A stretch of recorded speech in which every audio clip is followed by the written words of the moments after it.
오늘 하루도 수고 많으셨습니다. 함께 기도하겠습니다. 우리를 구원하신 하나님 아버지 감사합니다.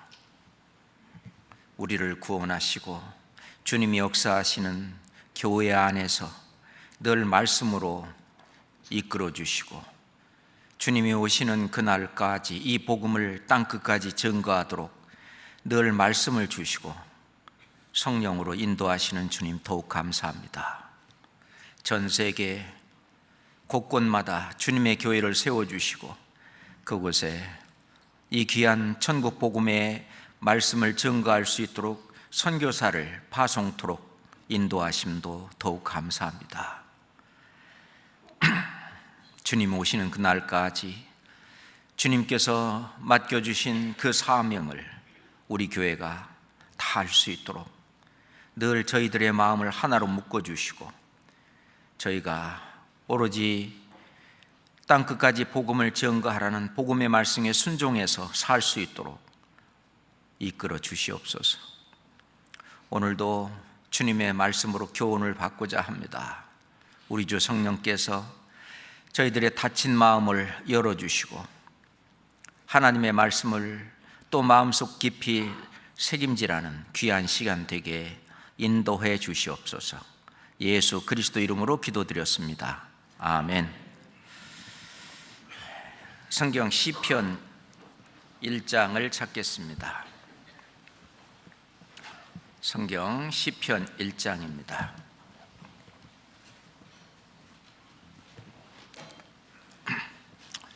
1절부터 6절까지 말씀을 보겠습니다. 시편 1장 끝까지.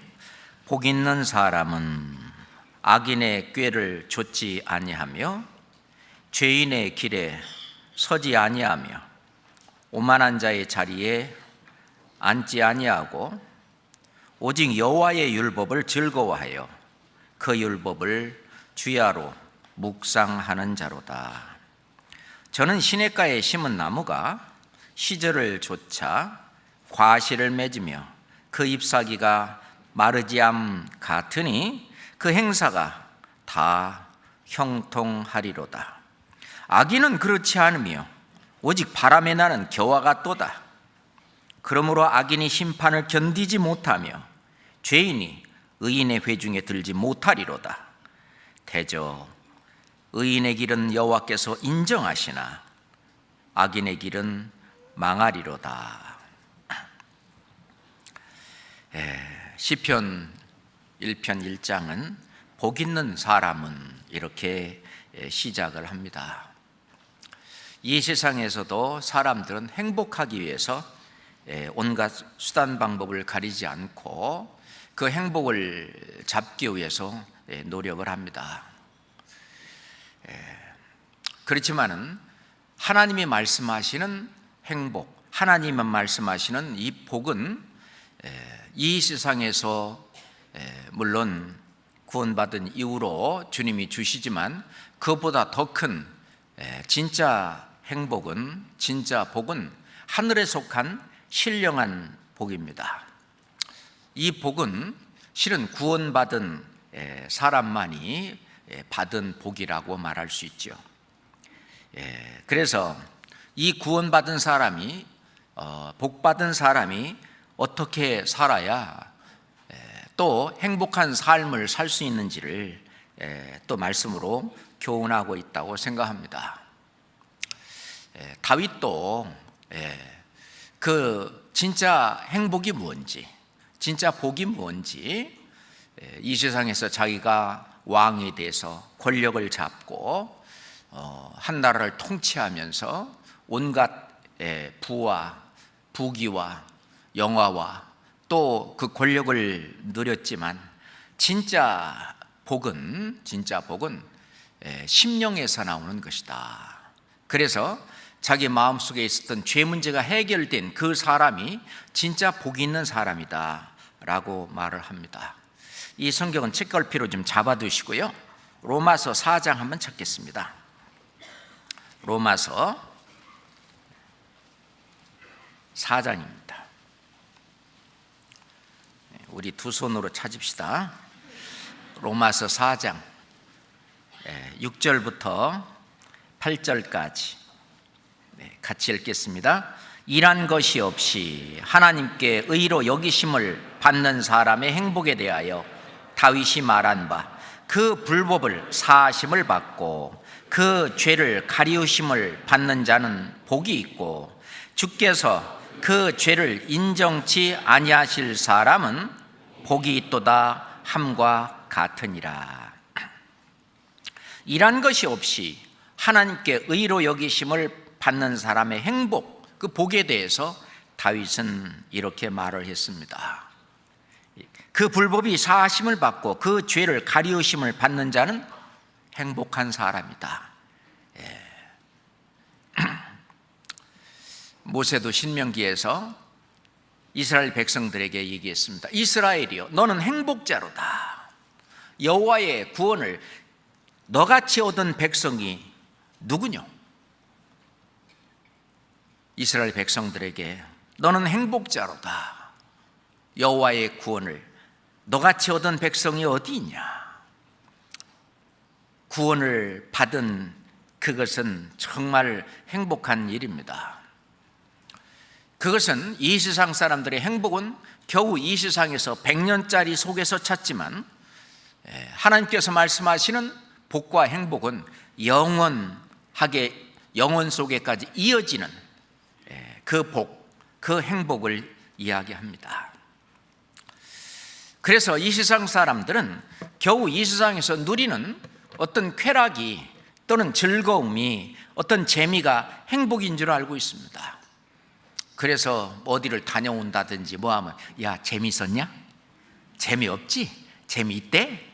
그 재미에다가 어떤 복과 행복의 기준을 세우고 있습니다. 어떤 사람은 물질 또는 명예 또는 이 세상에서 출세하고 성공하고, 그래서 실력을 갖고 그리고 권력을 갖고 재력을 갖고, 그런 어떤 환경적인 요인이 행복의 조건인 걸로 그렇게 세상 사람들은 생각을 합니다. 그렇지만 이 구원받은 우리는 좀 다르죠. 솔로몬은 실력도 갖추고 또 아주 지혜도 상당했습니다. 실력도 있고 재력도 있고 그리고 권력도 있었습니다.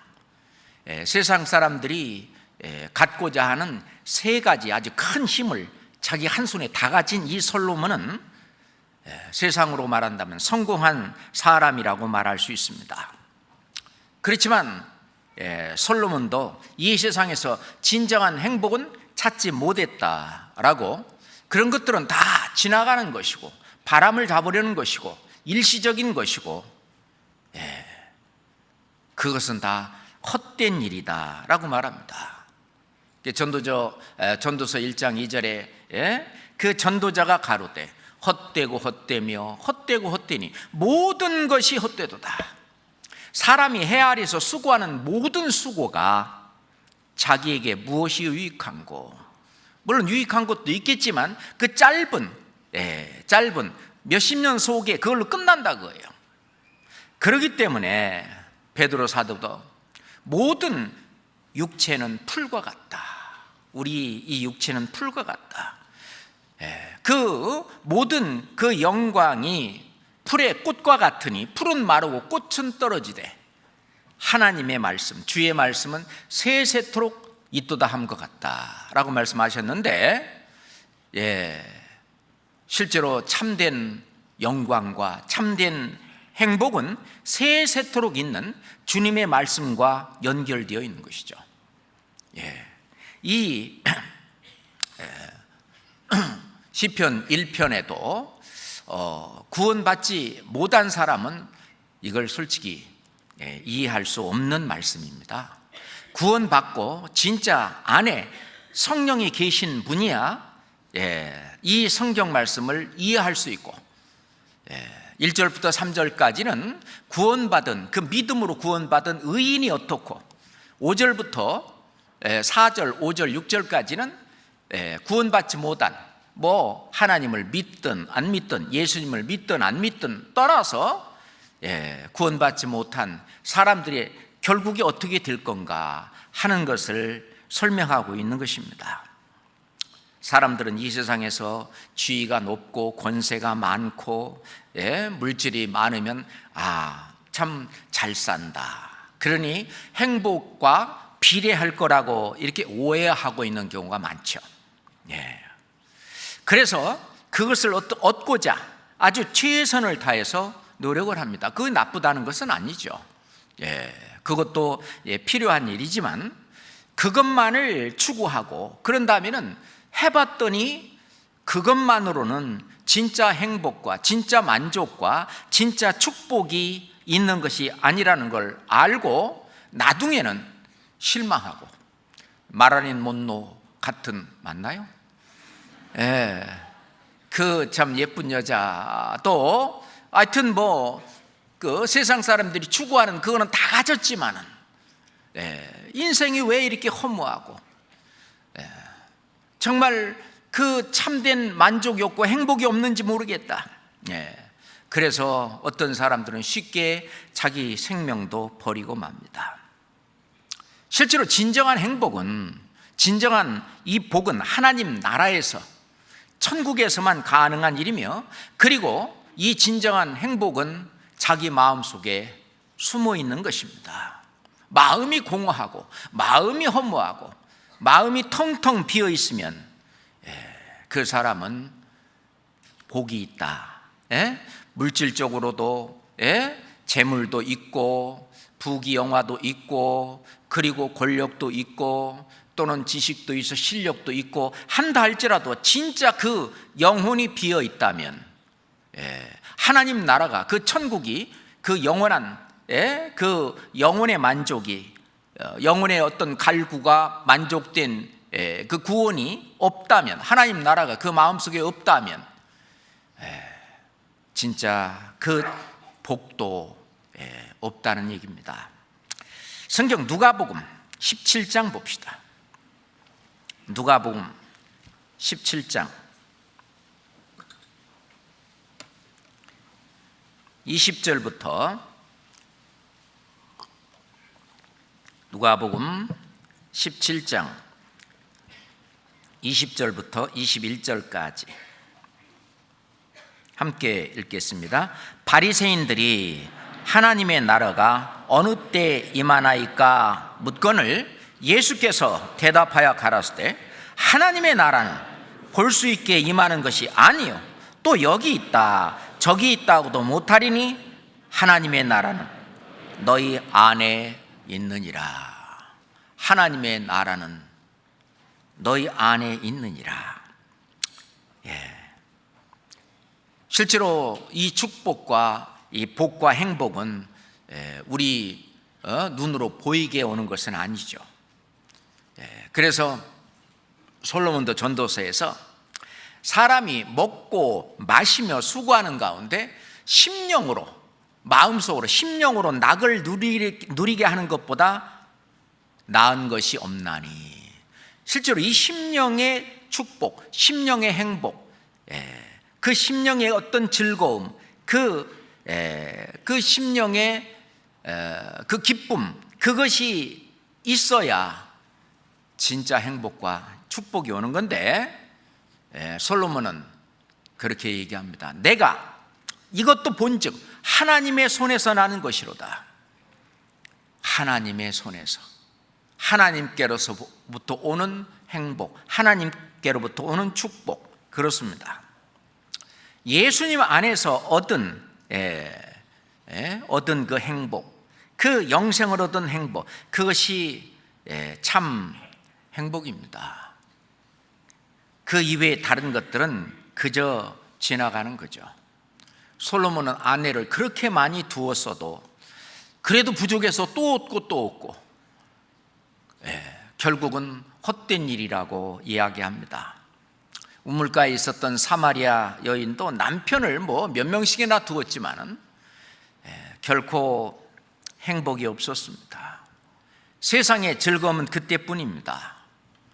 잠언 기자는 말하기를 웃을 때도 마음에 슬픔이 있고 즐거움 끝에도 근심이 있느니라. 그렇죠? 그러니까 정말 우리가 말하는 복 있는 사람, 그것은 하늘에 속한 신령한 복, 그 죄사함으로 말미암는 그 복을 가진 사람. 다시 시편 책갈피를 해놨죠? 1장으로 다시 넘어갑시다. 시편 1장으로 금방 넘어가죠? 자, 1절 2절을 같이 또 읽어봅시다. 복 있는 사람은 악인의 꾀를 좇지 아니하며 죄인의 길에 서지 아니하며 오만한 자의 자리에 앉지 아니하고 오직 여호와의 율법을 즐거워하여 그 율법을 주야로 묵상하는 자로다. 이건 누구에게 가능한 일이냐? 믿음이 있는 사람, 구원받은 사람, 그 안에 성령이 역사하고 있는 그 사람만이 실은 이것이 가능한 일입니다. 하나님께서는 우리가 구원받을 때도 자유의지를 주셨어요. 그래서 이 천국 복음을 믿을는지 또는 믿지 않을는지 하는 그것도 본인이 선택하게 하셨고, 구원받은 이후의 삶도 이 말씀대로 복을 얻는 삶을 살아서 나중에 그리스도의 심판대 앞에 섰을 때에 정말 상급을 얻고 영광의 면류관을 얻는 그러한 어떤 축복을 얻을는지, 그렇지 않으면 그 앞에 드러나서 책망과 부끄러움 가운데 있는 건지, 이것도 본인이 선택할 수 있는 그런 자유의지가 있습니다. 그래서 하나님은 뭐 억지로 하기 싫은데 그렇게 하는 건 아니죠. 다만 하나님의 사랑과 은혜가 내 안에 가득 차 있는 그 사람은 그리스도의 사랑이 우리를 강권하시는도다. 그 사랑이 우리를 이끌고 하나님의 은혜가 우리를 이끌고 하나님의 성령께서 우리로 이렇게 하도록 실은 옳은 길에 우리를 도와주는 것이죠. 그 길을 따라가는 사람은 정말 복이 있는 사람이다 그 말입니다. 그래서 복 있는 사람은 악인의 꾀를 좇지 아니하며 죄인의 길에 서지 아니하며 오만한 자리에 앉지 아니하고, 이게 지금 죄가 지금 발전하고 성장하고 있는 내용입니다. 악인의 꾀라고 하는 건 꾀를 낸다, 그죠? 어떤 생각이라든지 그런 꾀 있죠. 그러니까 우선 죄를 짓는다고 하는 죄에 대한 생각, 이런 생각을 따라가지 않고 좇지 않고, 이제 생각이 계속 하다 보면은 죄인의 길에 서게 되는데, 그리 되면 이제 죄를 짓는 그 길에 서게 되죠. 그런데 그 죄가 그 죄를 짓는 것이 아주 달콤하고 맛있고 그러면은 이거 괜찮아 하면서 이제 자기 마음속에 어떤 오만한 마음이 딱 들어갔고 아예 그 자리에 주저앉아 버려요. 그래서 지속적으로 계속적으로 죄를 짓게 되는데, 그럴 때마다 하나님의 어떤 징계의 채찍이 내리고, 그런데도 불구하고 그 징계가 징계인지도 모르고 그렇게 살 수도 있다는 얘기입니다. 그렇지만은 진짜 하나님의 이 말씀에 순종하고 그리고 하나님의 성령의 뜻을 따르면 악인의 궤를 좇지 않을 수 있고 죄인의 길에 서지 않을 수 있고, 그리고 오만한 자리에서 벌떡 일어날 수 있다는 얘기입니다. 그래서 이 구원받은 그 사람이 진짜 의의 길로 인도되어 가고 있는 그 삶을 사는 그 사람은, 정말 구원받은 그 사람은 정말 하나님 앞에 복이 있고 나중에 주께서 주실 그 영광을 가득 그 하늘에 그 보화를 쌓는 이런 삶을 살게 되는 것입니다. 아주 중요한 얘기죠. 여기에서 악인의 꾀를 좇지 아니하며 죄인의 결의에 서지 아니하며 오만한 자의 자리에 앉지 아니한다는 말이 있는데, 그 자리에 악인의 꾀를 좇도록 또는 죄인의 길에 서도록 오만한 자리에 앉도록 이렇게 유혹하고 그것을 유도하고 이제 하는 것이 있는데, 그것에 대해서 반드시 노라고 안 한다, 나는 그렇게는 안 산다라고 말할 수 있는 그런 사람, 그것은 믿음이 강건한 사람입니다. 자, 이런 죄가 들어올 때, 어떤 죄인의 길에 서 있을 때, 또는 어떤 죄를 짓는 그런 자리에 딱 앉아 있을 때 과감하게 노라고 하고 할 수 있는 그런 신앙, 우리가 그 죄에 빠졌을 때도 완전히 그 펄떡 뛰어나오는 그런 어떤 정한 그런 짐승들처럼, 메뚜기처럼 그렇게, 그런 사람이 진짜 복이 있는 사람이다. 그렇지만은 그 죄가 어떤 생각 속에 들어올 때부터 시작해서 거기에 아주 함께하고 안주하게 되면은 주님이 주실 어떤 복이 사라집니다. 그렇잖아요? 우리가 우선 복이 없는 사람, 그거는 이제 4절부터 6절까지 구원받지 못한 그런 사람임에 틀림이 없죠. 그 사람들은 백보자 심판대 앞에 드러나 결국은 지옥불, 그 심판을 받을 것입니다. 그렇지만은 이 구원받은 사람이 정말 악인의 꾀를 좇고 죄인의 길에 서고 그리고 오만한 자리에 앉게 된다면 주님이 주실 축복, 주님이 주실 상급, 이런 거를 잃어버릴 수 있다는 얘기죠. 그리스도의 심판대 앞에 들어갔을 때 그렇게 되지 못할 수 있다는 얘기입니다. 악인의 꾀라고 하는 것은 죄에 대한 생각이 들어오는 거예요. 죄에 대한 생각이 아주 슬며시 들어올 때, 죄인의 길에 선다는 건 죄 짓는 행동에 이제 돌입하는 거죠. 그리고 오만한 자리는 아예 죄죽에 눌러 앉는 겁니다. 아주 죄를 즐기는 거죠.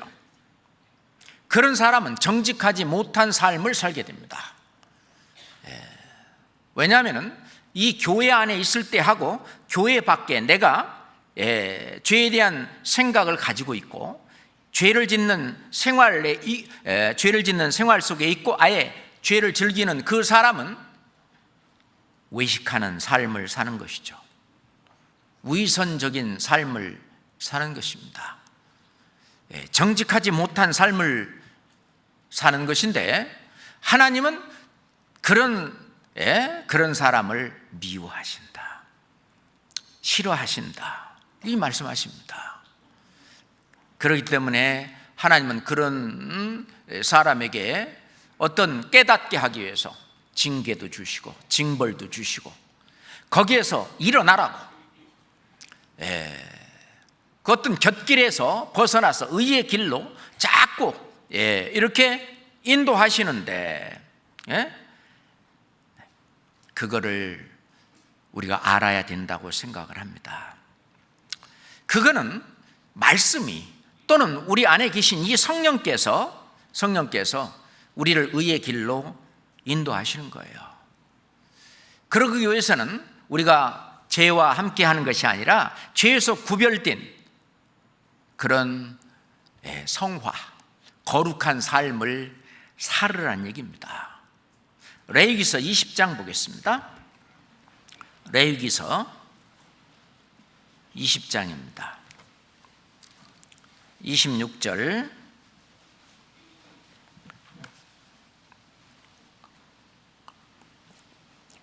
레위기서 20장 26절 함께 읽겠습니다. 너희는 내게 거룩할지어다. 이는 나 여호와가 거룩하고 내가 또 너희로 나의 소유를 삼으려고 너희를 만민 중에서 구별하였음이니라. 우리가 거룩이란 말은 구별되었다는 얘기입니다. 하나님께서는 그 짐승을 쭉 지나가게 하면서 10번째마다 10번째 되는 그 짐승마다 따로 옆으로 세우라고 그랬어요. 이건 거룩한 것이네. 그런다면은 짐승이 쭉 한 마리 두 마리 이렇게 10마리까지 쭉 지나가는데 9마리째 짐승이나 10마리째 짐승이나 뭐 그게 그거지. 그잖아요. 그게 뭐 10마리째는 뭐 완전히 뭐 그냥 깨끗하고, 어떤 뭐 더러운 것이 하나도 묻은 것이 없는 그런 깨끗한 그런 양이나 염소냐, 아니죠. 그냥 하나님이 구별시킨 거예요. 하나님이 하나님의 것으로 구별시킨 것을 거룩하다, 그렇게 말을 하는 거예요. 우리는 하나님의 자녀로 구별된 사람입니다. 그게 이제 거룩한 백성이고 거룩한 하나님의 자녀다 그 말입니다. 거룩했다. 우리는 이 세상으로부터 구별되었기 때문에, 만민 중에서 구별되었기 때문에 이제는 거룩함을 입었으니 이제 거룩한 삶을 살아야 될 것이 아니냐라고 얘기합니다. 그러려니 악인의 꾀를 좇지 말고 죄인의 길에 서지 말고 오만한 자의 자리에 앉지 말라는 거예요. 그런데 그거는 내 의지로 이기려니까 너무 힘든 거예요. 그러니까 말씀으로 성령께서 나를 인도하시는 대로, 이끄시는 대로 그대로 가면 그 자리에 있지 않게 되고 거기에 서지 않게 되고 그런 생각이 벗어나는 거죠.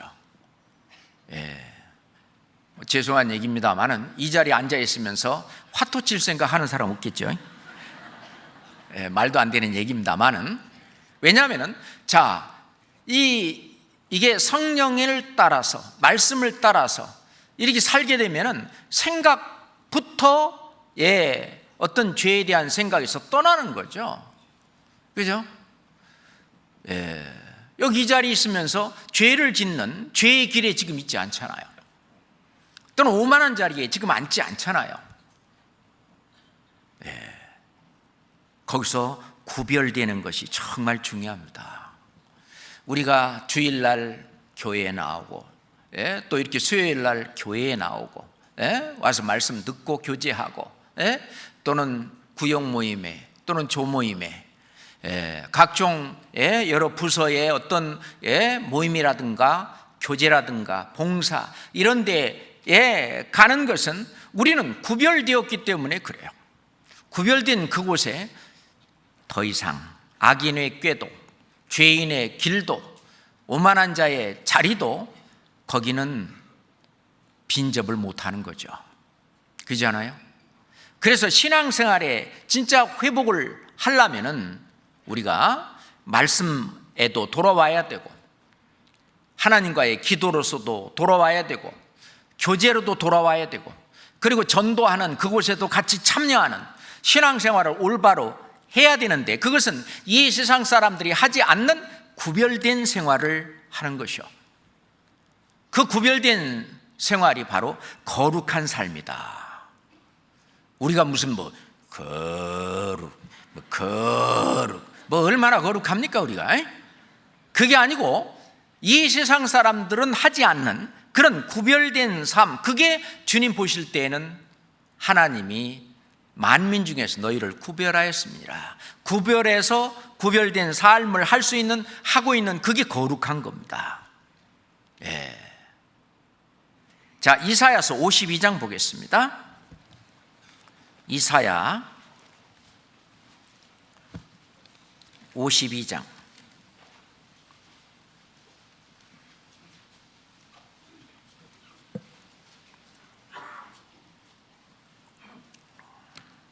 11절입니다. 이사야서 52장 11절 읽겠습니다. 같이. 너희는 떠날지어다 거기서 나오고 부정한 것을 만지지 말지어다. 그 가운데서 나올지어다. 여호와의 기구를 매는 자여 스스로 정결케 할지어다. 여호와의 기구를 매는 자여, 하나님의 일을 하는 거죠. 우리가 교회 안에서 하는 모든 일은 다 여호와의 기구를 매는 것입니다. 하다못해 그냥 지나가는 떨어진 휴지 하나 줍는 그것도 다 그거는 여호와의 일 중에 하나죠. 우리가 전 세계 곳곳에 나가 있는 그런 그 선교사들을 위해서, 그 멀리 있는 교회를 위해서 기도하는 것도 같은 일입니다. 또는 거기에 어떤 세계 선교 헌금을 한다든지 뭐 그런 것도 다 여호와의 기구를 매는 일이죠. 우리가 봉사하는 일, 교제에 참여하는 일, 전도하는 그 전도 집회에 거기에 조그만 일이라도 나도 동참하는 그런 모든 일들이 여호와의 기구를 매는 자여 스스로 정결케 할지어다. 정결케 하는 것이 뭐냐? 떠날지어다. 어디에서 떠나야 되느냐? 어디에서 일어나야 되느냐? 그것은 우리 시편 1편에 있는 것처럼 그 악한 꾀에서 거기서 일어나야 돼요. 벗어나야 돼요. 죄인의 길에서 또는 오만한 자의 자리에서 일어나야 되는 거죠. 그래야 내가 구별되었다, 그렇게 말할 수 있는 건데, 그게 바로 구원받은 사람이 주님 앞에서 해야 될 하나님의 뜻입니다. 구원받지 않은 사람이 해야 될 하나님의 뜻은 내 아버지의 뜻은 이것이니 영생을 얻는 것이, 구원받는 것이, 거듭나는 것이 하나님의 뜻이지만, 구원받은 사람들 속에 하나님의 많은 뜻 중에 아주 가장 중요한 뜻이 뭐냐? 그래서 데살로니가전서 4장 3절에 하나님의 뜻은 이것이니 너희의 거룩함이니라. 네가 구별되어 사는 것이다. 다른 사람들하고 똑같이 사는 것이 아니라 이 세상 사람들과는 구별된 그 삶을 사는 것이 거룩한 것인데, 여호와의 기구를 매는 자여. 우리 구원받은 사람은 전부 몸의 한 지체로서 어떤 머리의 뜻을 이 몸을 통해서 이루는데 알게 모르게 전부 다 일조하고 있습니다. 그때의 아주 중요한 일은 거룩한 것이죠. 구별되는 것입니다. 다시 시편 1장 1절로 다시 한번 읽겠습니다. 복 있는 사람은 악인의 꾀를 좇지 아니하며 죄인의 길에 서지 아니하며 오만한 자의 자리에 앉지 아니하고. 그렇습니다. 악인의 꾀. 이 악인의 꾀는요, 항상 하나님의 말씀을 벗어나라고, 하나님의 말씀에 상관없이 어떤 재미 좀 보라고. 그게 이제 악인의 꾀죠. 우선 악인의 꾀는요, 신앙적인 것이 있고 도덕적인 것이 있어요. 특히 이제 신앙적인 것은 뭐냐면은 하나님 말씀에 대한 그 하나님의 말씀을 약간 변질시켜서 우리가 구원받는 것도 어느 한 순간에 딱 구원받는 것처럼 사람이 완전히 성화되는 것도 뭔가 하나를 딱 깨달으면 순간에 싹 성화돼 가지고 완전히 이제 죄를 짓지도 않는 사람이 된다. 이렇게 이제 하는 사람이 있는 게 악인의 꾀예요. 그러니까 신앙적으로도 악인의 꾀가 있어요. 그 뒤 배후에는 항상 마귀가 있다는 걸 생각을 해야 됩니다. 그거는 하나님 말씀에는 관심이 없고 신앙생활, 말씀, 기도, 교제, 전도 이런 거하고는 관심이 없어요. 그래서 교리적으로 말도 안 되는 다른 교리를 주입을 시켜가지고 결국은 교제를 떠나게 하는 그런 일도 벌어지는데, 그래서 하나님을 등지게 하고 하나님 말씀을 배반하게 그건 악한 마귀가 하는 일입니다. 대개 악인의 꾀는 이 사단 마귀가 거짓 선지자를 통해서 또는 내 옆에 악한 동무라고 표현을 할까요? 악한 동무나 또는 내 속에도 육체의 소욕이 있어요. 육체의 소욕, 이걸 통해서 그리스도인을 넘어뜨리려고 하는 것이 악인의 꾀입니다. 악인의 꾀예요. 제일 먼저 넘어진 분이 이제 하와 그리고 아담이죠. 그 여호와 하나님이 지으신 들짐승 중에서 가장 뱀이 간교하더라라고 성경은 말씀하고 있습니다. 그래서 뱀을 통해서 먼저 하와를 넘어뜨립니다. 하나님이 참으로 너희더러 동산 각종 나무의 실과를 먹지 말라 하시더냐? 하나님의 말씀을 있잖아요. 교묘하게 아주 뭐라 그럴까? 완전히 교묘하게 이렇게 싹 바꿔가지고 꼭 그것이 하나님이 말씀하신 것처럼 그렇게 들리도록. 그렇지만 그 뒤에는 마귀가 있습니다. 그 배후에 어떻게든지 간에 하나님의 말씀을 순종치 못하도록 하기 위해서. 요즘은 그 거짓 선지자들이 그렇게 얘기를 합니다. 실은 본인은 거짓 선지자인지도 모르고 거짓 선지자 역할을 하는 사람들이 얼마나 많아요. 하나님의 구원의 복음을 다른 복음으로 변질시키고, 그래서 사람들을 꾀는 그 악한 꾀, 거기를 좇지 마라, 그런 얘기입니다.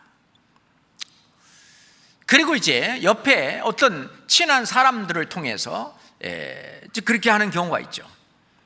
고린도전서 15장에 보면은 속지 마라, 악한 동무들은 선한 행실을 더럽히나니. 이것은 도덕적인 것이 이제 많죠. 직장에서 다니다 보면은 뭐 집사님들도 다 한 잔씩 하는데 뭐 이런 거 있죠. 속지 마라, 악한 동무들은 선한 행실을 더럽히나니, 그런 얘기입니다. 그 선한 행실을 더럽혀서 죄인의 길에 설 때는 먼저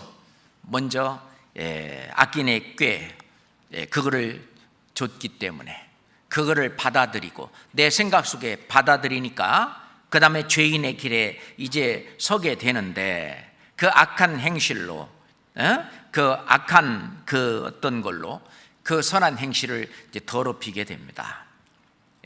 죄가 점점 발전해 가죠. 그런데 이제 마귀는 계속 이제 막 더 제일 처음에는 아주 가볍게 시작하다가 이제 더욱 이 죄를 더 강하게 처음에는 끈이지만 나중에는 아주 그 수레를 끄는 그런 수레줄까지 이렇게 키웁니다. 그럴 때 그런 줄 모르고 점점 우리 구원받은 사람들이 빠져들기가 쉽지요. 이사야 5장 보겠습니다. 이사야 5장입니다.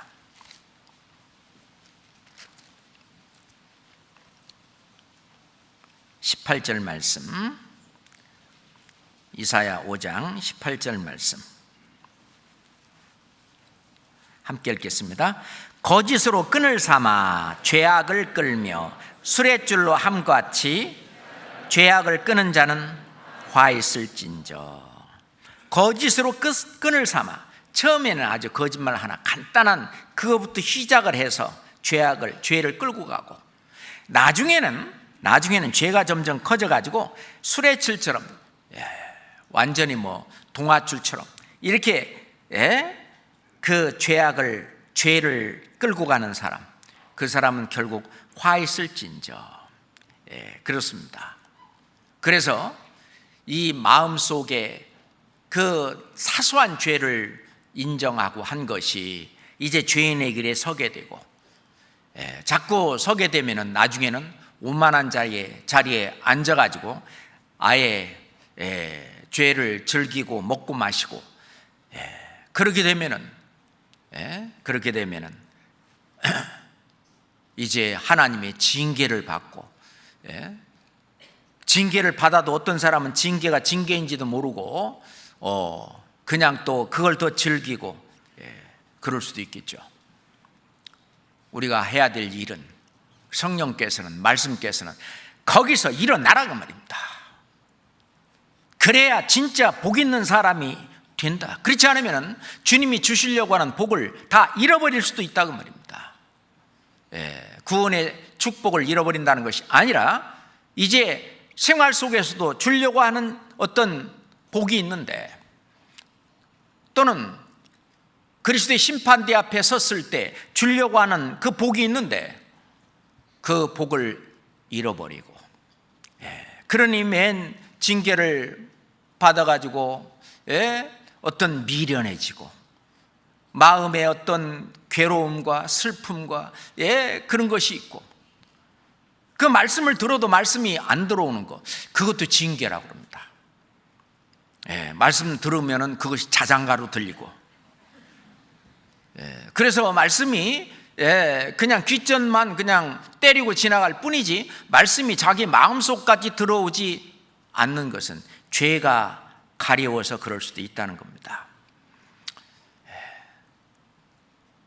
그래서 이 죄, 여기서 우리는 일어나야 됩니다. 일어나라. 우리가 구원받은 사람, 살아있는 사람은 죽은 자들 가운데에서 일어나라. 구원받지 못한 사람들을 죽은 자로 표현하잖아요. 신앙의 잠을 자고 있는 그런 사람들 일어나야 되죠. 그죠? 그 다음에 또 하나는 이제 우리가 첫 번째가 마귀가 어떤 성경 말씀을 왜곡시키는 그런 거짓 선지자들이나 또는 자기 주변의 어떤 악한 동무들, 친한 친구들이나 옆에 아주 친한 사람들을 통해서 죄의 길에 들어서도록 그렇게 하고, 또 하나는 육신의 소욕입니다. 육체의 소욕, 육신의 정욕, 이것도 아주 이제 강한 거죠. 그런 말미암아 어떤 하나님의 생각은 잊어버리고 육신적으로 모든 걸 생각하는 거예요. 하나님의 말씀, 하나님의 생각은 잊어버리고, 베드로가 그랬습니다. 주여 그리하지 마옵소서. 그러니까 예수님이 마귀야, 사단아, 내 뒤로 물러가라. 너는 나를 넘어지게 하는 자로다. 네가 하나님의 일을 생각지 아니하고 도리어 사람의 일을 생각하는도다. 우리가 우리 일상생활 속에서 하나님의 일을 먼저 하는 우선순위를 둬야 되는데, 우선순위 두는 것은 고사하고 사람의 일을 생각하는도다. 그렇죠. 하나님께서는 예수께서 십자가에 피 흘려서 온 인류를 구원하려고 하는 그런 일을 하시는데, 그런 일이 있어서는 안 돼. 또는 가룟 유다는 기왕에 이럴 바에는 자기 이익을 찾자. 그래서 마귀가 가룟 유다의 마음에 예수를 팔려는 그런 생각까지 집어넣습니다. 그렇죠? 자기가 악인의 궤를 좇는 거죠. 가룟 유다는 악인의 궤를 좇고, 그리고 죄인의 길에 섰고, 그리고 아주 그냥 오만한 자리에 앉아버렸습니다. 그게 점점 우리가 악인의 꾀가 생각 속에 있다 할지라도 거기서 돌아선다든지, 죄인의 길에 있다 할지라도 빨리 돌아선다든지, 그래야 더 큰 죄까지 발전하지 않을 건데, 그 가룟 유다의 마음에 예수를 팔려는 생각, 그래서 복 있는 자는 실은 악인의 꾀에 빠지지 않도록 말씀으로, 또 성령께서 우리를 그렇게 벗어나게 해주십니다. 이 중요한 일입니다. 내 힘으로는요, 내 육신도 약하고 또는 다른 것들의 꾀나 이런 것들이 너무 강하기 때문에 하나님께서 우리를 벗어나게, 그러니까 하나님을 의지하고 하나님을 의뢰하고 거기서 벗어날 수 있는 힘을 우리는 길러야 되는데요. 자, 시편 31장 봅시다. 시편 31장 20절입니다. 시편 31장 20절입니다. 함께 읽겠습니다. 주께서 저희를 주의 은밀한 곳에 숨기사 사람의 꾀에서 벗어나게 하시고 비밀이 장막에 감추사 구설의 다툼에서 면하게 하시리이다. 이럴 때마다 우리 주님께 묻고 주님께 의지하고 성령의 뜻을 좇게 된다면, 그걸 따르게 된다면 우리는 악인의 꾀에서 벗어날 수 있습니다. 그게 이제 하나님이 우리에게 베푸시는 은혜죠. 19절에 이제 그 말씀이 있는데, 19절에 주를 두려워하는 자를 위하여 쌓아두신 은혜 곧 인생 앞에서 죽게 피하는 자를 위하여 베푸신 은혜가 어찌 그리 큰기요. 이럴 때마다, 악인의 꾀가 있을 때마다 죽게 완전히 의지하고 죽게 피해버리죠. 그러면은 악인의 꾀에서 우리를 벗어나게, 사람의 꾀에서 벗어나게 주님이 그렇게 하십니다. 그런데 우리가 구원받은 우리로서 이 세상의 성공과 어떤 이런 것들을 더 중시하고 이렇게 된다면요, 하나님께 불평이 있을 수 있어요. 아니, 나같이 하나님 말씀대로 잘 살고, 그런데 그렇게 안 살고 있는 사람들이 왜 더 잘 되냐? 왜 더 잘 되냐? 이제 시편 37장 봅시다. 시편 37장 7절입니다. 7절 같이 읽어봐요. 여호와 앞에 잠잠하고 참아 기다리라. 자기 길이 형통하며 악한 꾀를 이루는 자를 인하여 불평하여 말지어다. 악한 꾀를 이루는 자를 인하여 불평하여 말지니라. 그 사람들 이 세상에서 아주 온갖 수단 방법을 동원해서 출세하고 성공하고 돈을 벌고 이렇게 하는, 자기 길이 형통하며 악한 꾀를 이루는 자를 인하여 불평하지 마라. 그거 얼마짜리냐 그거. 그거 말고 너는 인생을 길게 봐라 그 말이. 길게 봐라. 그거 잠깐 사탕 발림으로 하는 거기에다가 치심하지 마라 그 말입니다. 인생을 영혼까지 길게 보고 묵묵히 하나님 말씀에 따라서 순종하면서 사는 삶이, 그게 진짜 성공하는 삶이고 그게 복 있는 사람이다 그 말입니다. 그래서 잠언 1장 10절에 보면은 내 아들아, 악한 자가 너를 꿰일지라도 좇지 마라. 그거 부러워하지 마라. 하나님께서 필요하신 대로, 또는 하나님께서 주시는 어떤 능력대로, 또는 우리가 열심히 노력한 대로 하나님이 이 세상에서도 그 값을 주십니다. 주시는 대로 만족하고, 하나님은요 때론 가난하게도 하시고 부하게도 하시고, 하나님은 또 살리기도 하시고 죽이기도 하시고, 하나님이 나의 인생 전체에 관여하고 있다고 하는, 그것을 늘 함께 생각하며 이것도 주님의 허락하신 뜻이라면 묵묵히 다른 세상 사람들이 나만큼 노력 안 하고 나만큼 그렇게 안 하는데도 세상적으로 더 잘 돼 있다, 그런 거에 대해서 불평하지 마라. 하나님 다 아십니다. 우리가 열심히 노력하고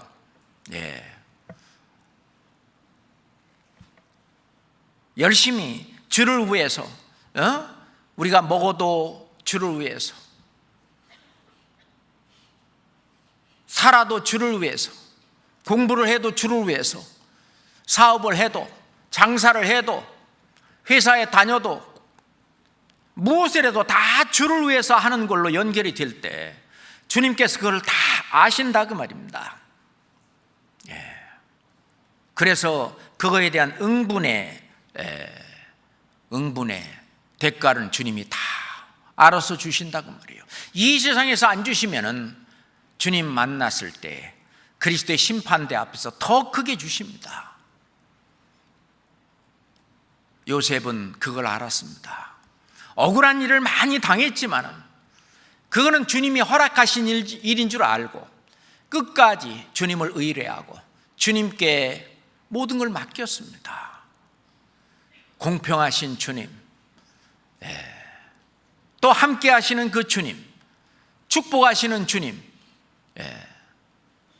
그 모든 훈련과 연단을 다 받게 하고 또 주님은 또 크게 쓰셨습니다. 그렇기 때문에 우리의 생각, 우리의 꾀, 이거를 세상 사람들이 두는 그 몇 년 안 되는 거기에다가 어떤 이 세상의 재미라든지 그런 곳에 어떤 악한 꾀를 좇는 것이 아니라 골로새서 3장 2절에 있는 것처럼 위의 것을 생각하고 땅의 것을 생각지 마라. 그 꾀, 생각, 그거를 위의 것을 생각하고 땅의 것을 생각하지 마라. 내가 열심히 공부해서 이제 어쩜 내가 원하는 대학에 가는 그것도 내가 그곳에 가서 어떤 주님의 뜻을 이루게 하기 위해서 어떤 무엇을 하든지 간에 먹든지 마시든지 무엇을 하든지 다 주의 뜻을 위해서 위의 것을 생각하고 할 때 악한 꾀에 빠질 수 없는 것이죠. 빠지지 않는 겁니다. 그런데 그거를 실제로 내 안에 계신 성령께서 또 말씀으로 우리를 이런 말씀을 통해서 우리에게 알려주시고 인도하시고 그렇게 하신다, 그거예요. 그런데 이걸 모를 때는요, 그냥 세상 사람들이 그냥 추구하는 것 똑같이 그냥 세상 사람들하고 똑같이 땅의 것을 추구하고 무엇을 먹을까, 무엇을 마실까, 거기에다가 세상 사람들이 구하는 그런 일 속에 나의 신앙생활을 그 속에 묻어버린다면은 그거는 악한 꾀, 심지어는 이제 도덕적인 죄까지 빠질 수 있는 그런 일까지 벌어지죠. 그렇잖아요? 빌립보서 4장 봅시다.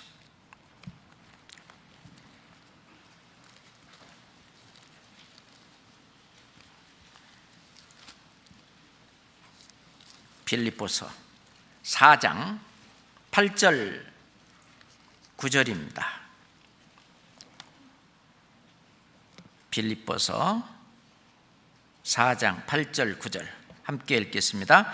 정말로 형제들아, 무엇에든지 참되며 무엇에든지 경건하며 무엇에든지 옳으며 무엇에든지 정결하며 무엇에든지 사랑할 만하며 무엇에든지 칭찬할 만하며 무슨 덕이 있든지 무슨 기름이 있든지 이것들을 생각하라. 너희는 내게 배우고 받고 듣고 본 바를 행하라. 그리하면 평강의 하나님이 너희와 함께 계시리라. 평강의 하나님이 함께 있을 때에는 이제 악인의 꾀에서 벗어날 수 있고 죄인의 길에서 벗어날 수 있는 거죠. 그러니 오만한 자리에 앉지도 않을 것입니다. 그렇잖아요? 예. 자, 우리가 죄인의 길에 서지 않는다. 죄인의 길에 서지 않기 위해서는 실은 올바른 신앙생활을 하게 되면 이제 서지 않을 수 있어요. 그런데 형식적인 그런 신앙생활, 그냥 또는 신앙생활을 벗어나서 믿음의 삶을 벗어나서 그러면은 죄인의 길에 설 수 있는 것입니다.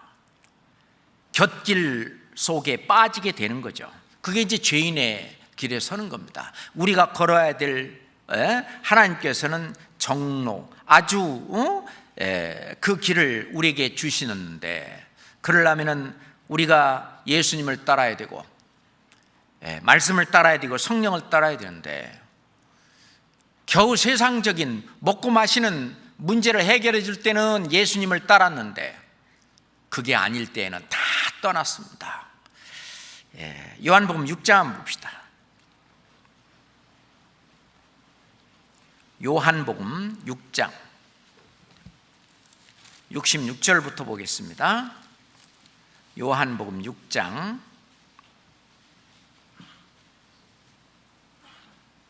66절부터 68절까지 같이 읽겠습니다. 이러므로 제자 중에 많이 물러가고 다시 그와 함께 다니지 아니하더라. 예수께서 12 제자에게 이르시되 너희도 가려느냐? 시몬 베드로가 대답하되 주의 영생의 말씀이 계심에 우리가 네게로 가오리까? 우리가 어느 길을 가겠습니까? 영생의 말씀이 계신데, 그런데 그 앞에 보면은 오병이어의 기적을 행했을 때 그들은 예수님을 다 따랐습니다. 그 다음에 예수님께서 내가 곧 생명의 떡이다, 내가 하늘로서부터 내려온 떡이다, 나를 먹는 자는 영생하리라. 이 하늘의 일을 말하니까, 영적인 그 이야기를 하니까 육신적인 일 겨우 거기에 생각을 거기에 맞추는 그것이 악인의 꾀잖아요. 그걸 따라서 쫓아가는 길이 죄인의 길이잖아요. 뭐 도덕적으로 죄를 짓는 거 이거는 말할 것도 없고, 하나님은 이 생명의 길, 영생의 길, 이 길을 가게 되면 그게 이제 정로라고 말하죠. 그러면은 곁길, 죄인의 길로 빠져들이지 않도록 우리 주 성령께서, 말씀께서 우리를 벗어나게 한다 그 말입니다. 잠언 23장 봅시다. 잠언 23장 19절입니다. 잠언 23장 19절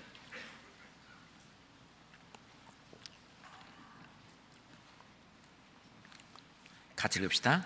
내 아들아, 너는 듣고 지혜를 얻어 네 마음을 정로로 인도할지니라. 내 아들아, 너는 듣고, 하나님의 말씀을 듣고 거기서 지혜를 얻어서 네 마음을 정로로 인도할지니라. 정로, 하나님이 이미 정하신 그 옳은 길, 의의 길, 구원받은 사람이면 반드시 일상생활 속에서 걸어가야 할 길, 그것이 나의 습관이 되어야 되고 그것이 나의 인격이 되어야 되잖아요. 그러잖아요. 말씀 생활하는 일, 기도 생활하는 일, 그리고 교제 생활하는 일, 그리고 전도 생활하는 일, 이제 이런 것들이 다 정로예요. 신앙생활의 올바른 길입니다. 내가 있어야 할 그 자리에, 항상 그 자리에 딱 가고 있는 그것이 내 마음을 정로로 인도하는 것이죠. 정로. 거기서 빠져서 다른 길로 가게 되면 이제 곁길로 빠지는 겁니다. 좌로나 우로나 치우치는 길이죠.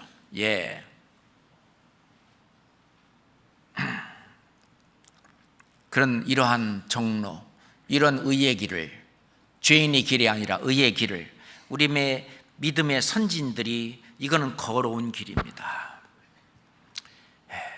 오랫동안 이 신앙생활, 이것을 걸어왔던 많은 분들, 그 믿음의 선진들이 걸어왔던 길, 우리는 그 길을 그대로 지금 길을 되밟고 그대로 가는 거예요. 이것은 특별한 길이 아닙니다. 우리가 늘 지금 하고 있는 이 길을 벗어나지 않고 이 올바로 하는 거예요. 그렇잖아요? 주일에 참석하고 수요일에 참석하고 각종 교제에 참석하고 그리고 전도할 기회마다 전대 생활하고 주님께 참 아뢰고 뭐하는 기도 생활하고 말씀 잘 듣고 또 우리가 말씀 읽을 거 말씀 읽고 하는 그런 이런 신앙생활을 해오는 이것이 우리를 인도하시는 분들이 하는 일이고 또 믿음의 선진들이 했던 일입니다. 그분들이 그렇게 산 그 뒤를 우리가 그대로 걸어가는 그 의의 길을 갈 때 우리는 죄인의 길에서 완전히 벗어날 수 있는 거죠. 그죠? 히브리서 13장 봅시다. 히브리서 13장입니다. 7절 8절입니다. 히브리서 13장 7절 8절 또 함께 읽을까요? 하나님의 말씀을 너희에게 이르고 너희를 인도하던 자들을 생각하며 저희 행실의 종말을 주의하여 보고 저희 믿음을 본받으라. 예수 그리스도는 어제나 오늘이나 영원토록 동일하시니라.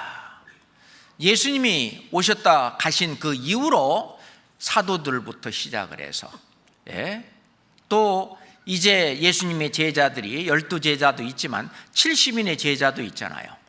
그 70인의 제자, 그 제자들도 같은 길을 걸었어요. 그 70인의 제자들도 결국은 순교를 당하는 그런 길도 걸어갔거든요. 그리고 속사도 시대의 우리 믿음의 선진들, 그 이후로 계속해서 이 복음이 증거되고 전하는 주님의 몸된 교회에서 그들이 걸어갔던 이 길을 우리가 지금 똑같이 걷고 있는 길입니다. 우리의 신앙생활, 내가 죄에 빠지지 않고 곁길로 빠지지 않고 내가 지금 올바로 가고 있는 이 길이 올바른 길인 줄 그걸 믿어야 합니다. 혹시 그 길이 아니라 곁길로 빠져서 있다면 빨리 거기서 일어나야 됩니다. 그래야 주님이 주실 복을 잃지 않을 수 있어요. 우리는 구원의 복을 받았습니다. 그렇잖아요? 하늘에 속한 신령한 복, 이 구원의 축복을 받았고 그래서 행복한 행복자가 됐죠. 뿐만 아니라 하나님은 구원만 주시려고 하는 것이 아니에요. 하나님께서 영원한 영광을 구원과 함께 주시려고 하나님은 계획하셨기 때문에 이것을 또 받는 것이 하나님의 뜻이거든요. 그러기에 받는 길은 우리를 인도하시고 앞서 행했던 그 믿음의 선진들이 걸어갔던 그 길을 그대로 똑같이 걷는 것입니다. 근데 우리가 지금 그렇게 하고 있는 거예요. 그거는 아주 특별한 어떤 길이라기보다는 아주 정상적인, 우리 사람으로서, 그리스도인으로서 하여튼 정상적인 그 신앙생활을 하고 있는 것이 죄인의 길에 서지 않는 길이다, 그렇게 말할 수 있는데, 그거는 말씀 시간에 하나님이 이 주일 말씀이라든지 수요 말씀이라든지 각종 모임의 교제 속에서의 그 말씀 속에서 하나님이 자꾸 그 길을 가르쳐 보여요. 이렇게 사는 거라고. 그래서 말씀 시간에 주님께서 가르쳐 보이는 그 길을 따라서 지금 이렇게 잘 살고 있는 것처럼 살면 되는 거예요. 그 외에 특별한 다른 길이 없습니다. 그 특별한 다른 길을 찾으려고 하니까 곁길로 빠지고, 어떤 악한 자가 어떤 악한 그 꾀에 빠지게 되는 거예요. 시편 32장 봅시다. 시편 32장 8절입니다.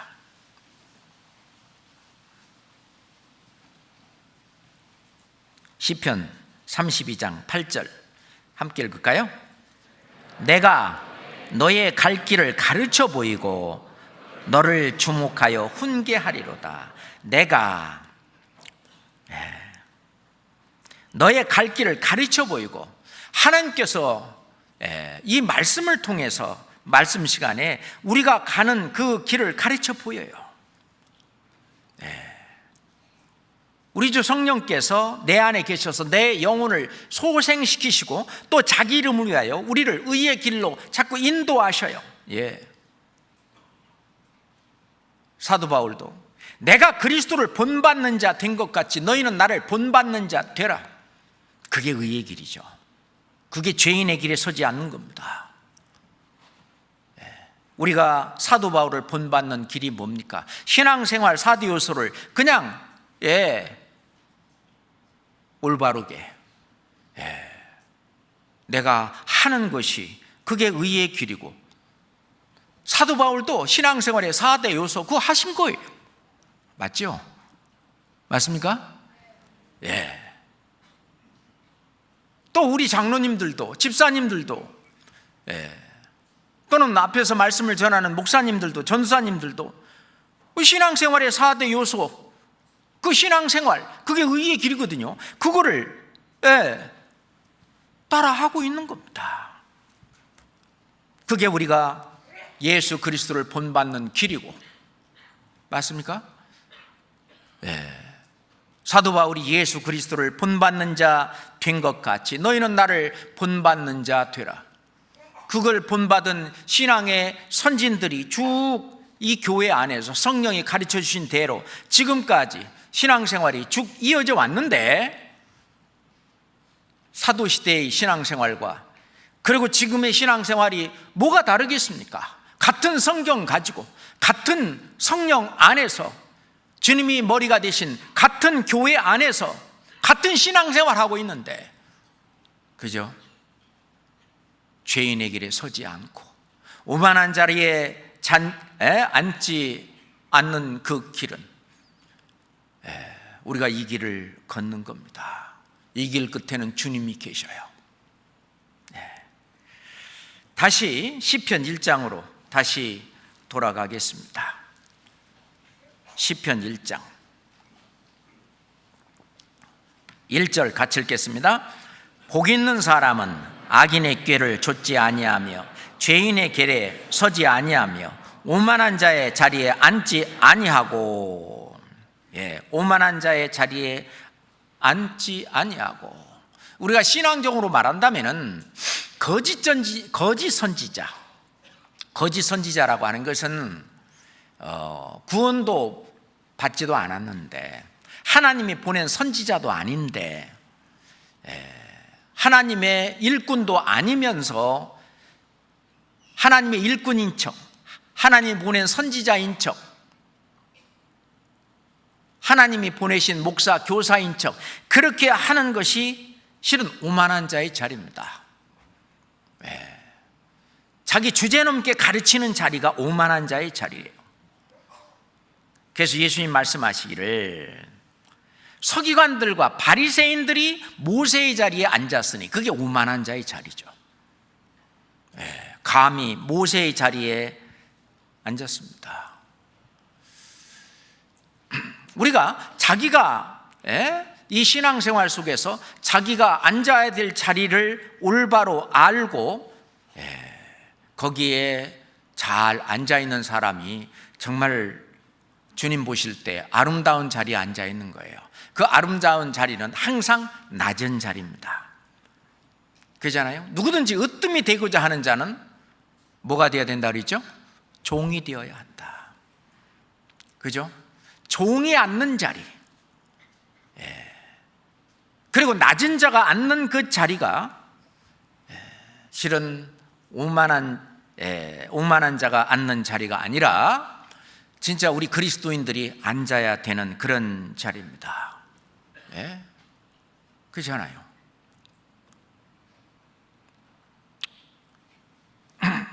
어떤 화려한 자리, 어떤 여기 높은 자리, 다 만약 그런 자리를 좀 원한다든지 탐한다든지 그러면 참으로 그것은 위험한 자리라고 말할 수 있습니다. 그잖아요. 그런 건 다 하나님이 싫어하는 것이고 예수님께서 하지 말라고 하는 것들이죠. 오만한 자의 자리. 신앙적으로도 그렇고요. 그리고 도덕적으로도 우리가 그 자리에 아예 그냥 눌러 앉아서 죄를 계속 지고 있다. 그것도 오만한 자의 자리입니다. 그러면서 자기는 하지도 않으면서 성경 좀 안다고 다른 사람 판단이나 하고 비판이나 하고 어쩌고저쩌고 말만 많고 실은 오만한 자의 자리가 아니라 겸손한 자의 자리, 낮은 자리에 앉아있는 사람일수록 다른 사람을 정죄하거나 가르치려고 한다든가 이런 것이 사라집니다. 사라지는 거예요. 모세의 자리에 앉아있는 그 사람들은 어떻게든지 간에 자기가 나 여기 있어 자기를 드러내고 어떻게든지 간에 한마디 반드시 거기서 하고 마는 그게 이제 오만한 자의 자리라고 볼 수 있습니다. 사도 바울은 정말 이 성경에서 보면은요, 고린도전서 15장에도 보면은 나는 모든 사도 중에 지극히 작은 자라 그렇게 말씀하시던 사도 바울은 에베소 3장 8절에 보면 나는 모든 성도 중에 지극히 작은 자보다 더 작은 나라고 말씀하셨는데 거기가 겸손한 자의 자리입니다. 그 겸손한 자의 자리, 물론 이제 이 목사님이나 전사님들이나 이건 하나님 말씀을 대언해야 되기 때문에 가르치겠지만은 그렇잖아요.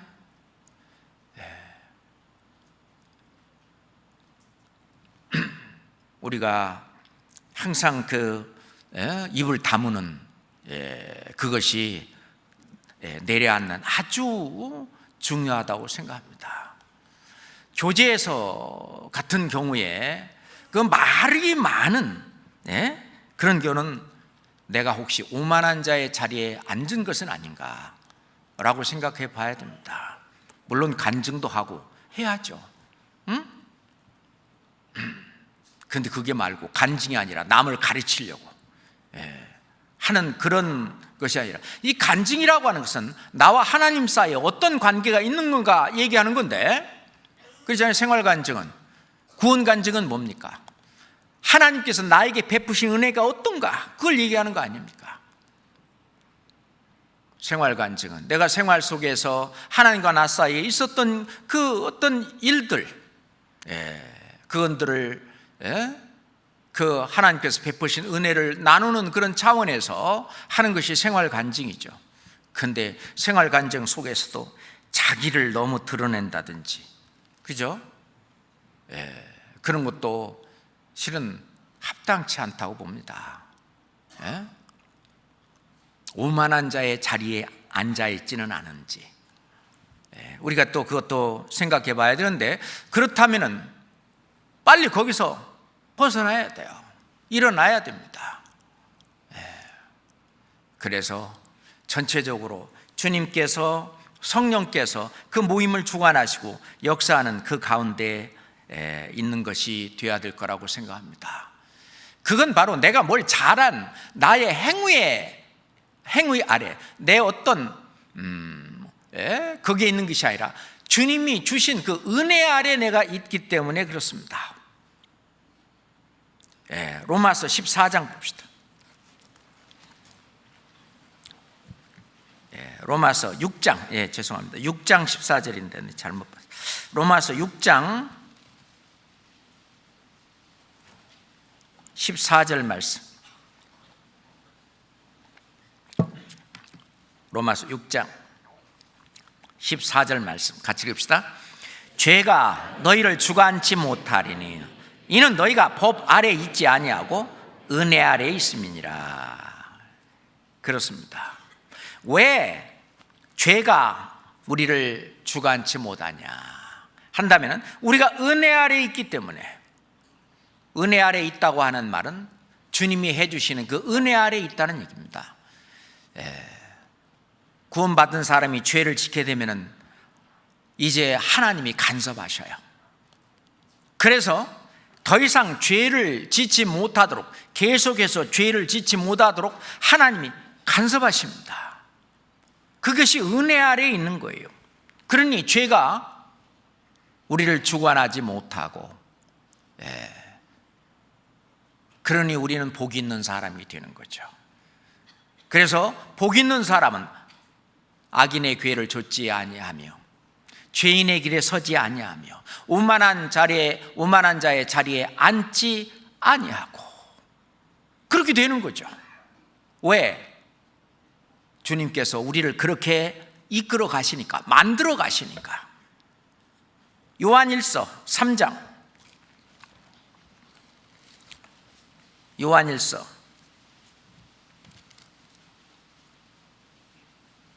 3장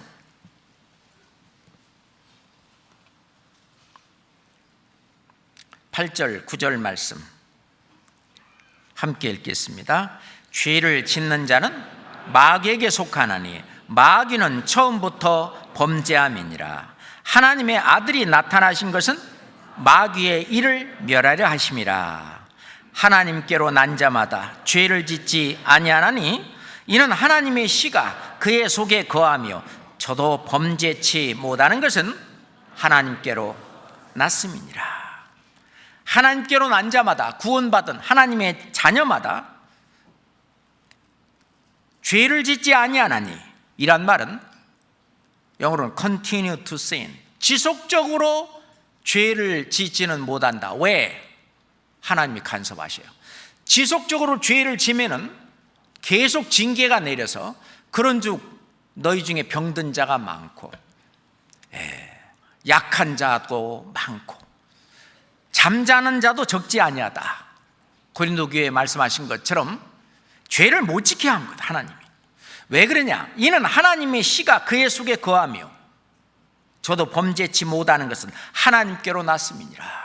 하나님께로 난 사람이기 때문에, 믿음을 가지고 있는 사람이기 때문에, 성령을 가지고 있는 사람이기 때문에, 말씀을 가지고 있는 사람이기 때문에 진짜 구원받은 복 있는 사람은 이렇게 살게 된다는 것입니다. 다시 돌아갑시다.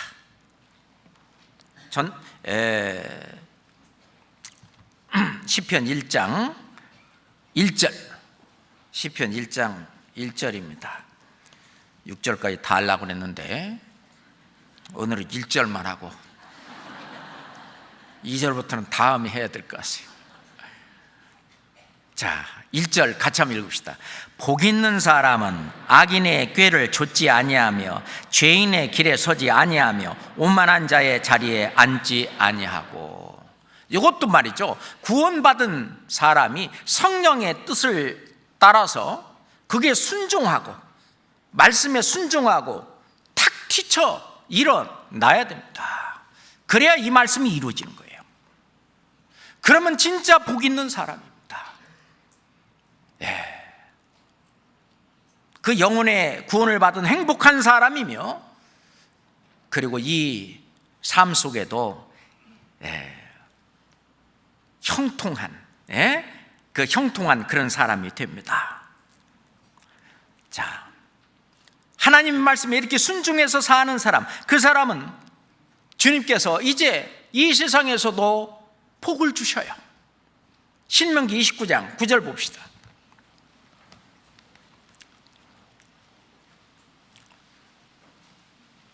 신명기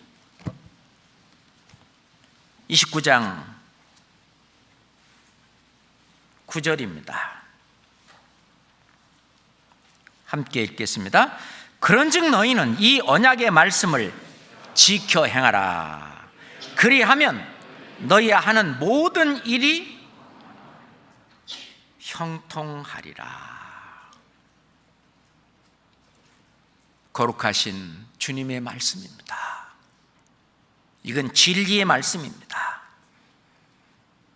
성경에 보면은 뭐뭐 하라 그리하면 이런 말씀이 많이 있는데 그 말씀 그대로 이루어 주시거든요. 그리하면 너희 하는 모든 일이 형통하리라. 실은 요셉이 그랬거든요. 요셉, 창세기 39장 한번 봅시다. 요셉에 대해 잠깐만 보시죠. 창세기 39장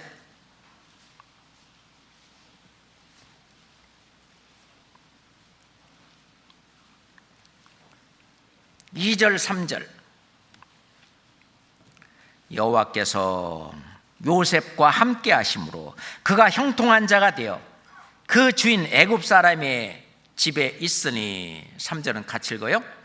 그 주인이 여호와께서 그와 함께 하심을 보며 또 여호와께서 그의 범사에 형통케 하심을 보았더라. 이게 바로 주변 사람들로 하여금 전도하게 되는 일이 되죠. 그렇잖아요. 우리가 정말 악인의 꾀를 좇지 않게 되고 죄인의 길에서 벗어나게 되고 오만한 자의 자리에 거기서 벌떡 일어나서 의의 길로 갔을 때 주님이 함께 하시기 때문에 그런 거거든요. 성령이 함께 하시기 때문에 그래요. 말씀이 함께 하기 때문에 그렇는데 그게 믿음으로 사는 생활, 신앙생활이잖아요.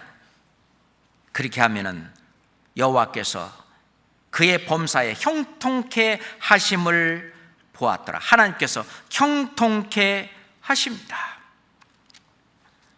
감옥에 있을 때도 그랬어요. 23절 봅시다. 23절 같이 읽읍시다. 전옥은 그의 손에 맡긴 것을 무엇이든지 돌아보지 아니하였으니 이는 여호와께서 요셉과 함께 하심이라. 여호와께서 그의 범사에 형통케 하셨더라. 이 세상 속에서도 하나님이 복을 주시는 거예요. 복을 주시는 거예요. 오늘은 시편 1장 1절밖에 못했지만 정말 우리 자유의지를 가지고 구원받은 사람은 악인의 꾀에서 일어서고 좇지 말고, 그리고 죄인의 길에서 벌떡 일어서고 오만한 자의 자리에서 벌떡 일어서서 의의 길로 왔을 때 정말 복 있는 사람이다. 그 사람이 진짜 이 세상에서 줄 수 없는 그런 복을 얻는 그런 복 있는 사람이다. 하나님은 우리한테 그 말씀을 들려주고 싶은 것입니다. 기도하겠습니다. 하나님 아버지 감사합니다. 오늘 시편 시작하는 말씀 가운데 주님께서 말씀하신 정말 복 있는 사람이 어떤 사람인지 말씀을 통해서 상고하는 시간을 가졌습니다. 하나님 아버지,